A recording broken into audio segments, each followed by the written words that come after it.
Сәлем балалар, бірінші сынып, екінші сабақ тақырыбы ана тілі сөйлеу не үшін керек? Оқу түрлерін буындап оқу, тұтас оқу, мәнерлі оқу, түсініп оқу қолданатын. Бірінші жаттығу, өлеңді оқу.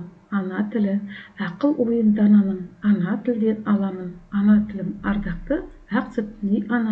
Өсірген ой білімді, сүйген туған тілімді, мақсат етем әр сөз мәнін терең білуді. Әдібай табылды, дана деген ақылды, данышпан деген мағынаны білдіреді. Әдібай табылды 1926 жылы Жамбыл облысы Тұрар Рысқұлов ауданы Жаңатұрмыс ауылында туды. Өлең не туралы? Өлеңнің негізгі идеясы ана тілінің адам өмірінде ерекше рөлі мен құндылығы. Ол ана тілінің даналықтың қайнар көзі, ананың ақ сүтінде қасиетті және адам ой-өрісін, білімін дамытатын басты құралы ретінде дәл. Ақыл ойы дананың деген жолы дана адамдардың, яғни ақылды, білімді тұлғалардың парасаты мен ой-өрісін айтады. Ана тілден аламын деген жолы даналардың ақыл ойын, білімін, парасатын ана тілі арқылы игеруге болатынын білдіреді, яғни ана тілі даналықтың кілті. Ана тілім ардақты жолы ана тіліне деген ерекше құрмет пен сүйіспеншілікті білдіреді. Ардақты сөзі тілдің қадірлі, қасиетті екен.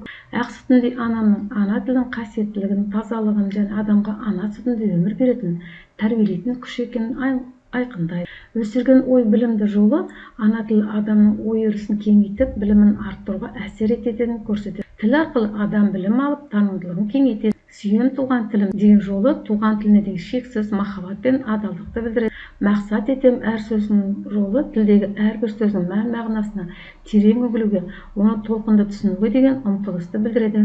Бұл тілді үйренуге жетелейді. Мәнін терең білуді сөздердің тек беткі мағынасын ғана емес, олардың астарында жатқан терең мәнін, тарихи және мәдени қасиетін түсінуге деген талпынысты білдіреді.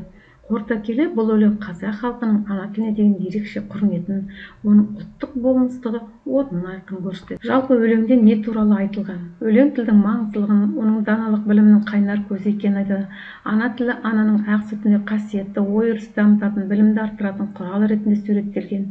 Ақын туған тілін сүйетін және әр сөздің терең мағынасы білуді мақсат ететінін жеткізеді.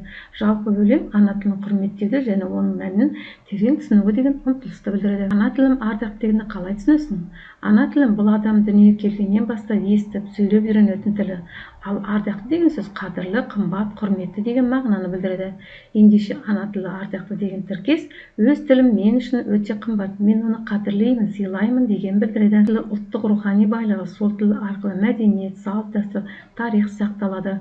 Сондықтан әр адам өз ана тілін ардақтап, оны ұрпақтан ұрпаққа жеткізу керек. Екінші жаттығу, балалардың қолындағы әріптерден қандай сөз құруға болатынын айт. Балалардың қолдарындағы сурет ол ана тіл деген сөз шығады. Ана тіл туралы жаңа айтып өттік. Үшінші жаттығу, мақалды көшіріп жаз. Тілге құрмет, елге құрмет деген мағынасы, егер адам өз елінің ана тіліне құрмет көрсетсе, онда ол сол елдің тарихына, мәдениетіне, халқына деген құрметпен қарайды деген сөз. Өйткені тіл әр ұлттың рухани қазынасы. Қазақ тілін құрметтеу, қазақ халқының салт дәстүрін, ата-бабасын, тарихын қадірлеу, тілді сақтау, елдің болашағын сақтау. Төртінші жаттығу, суреттерді ретімен қойып әңгіме. Нұрислам мектептегі кітапханаға келді.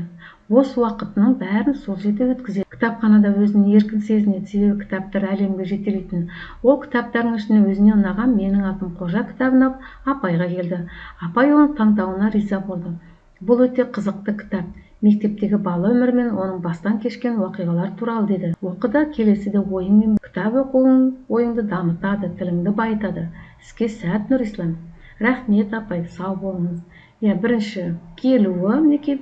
Екінші кітапты таңдау, үшінші апайға кітапты жаздыртып алуы. Дәптермен жұмыс, сөйлеу не үшін қажет? Ә дыбысы, жіңішке дауысты дыбыс, сондықтан ә әрпін әдемілеп көшіріп жазыңдар. Үшінші жаттығу жаңа. Келесі сөздерді жаз. Сөйлеу тек адамға ғана тән деп, бос орынға тек адамға деген сөзді жаз. Қарға не дейді екен? Қарқ немесе кар дейді екен.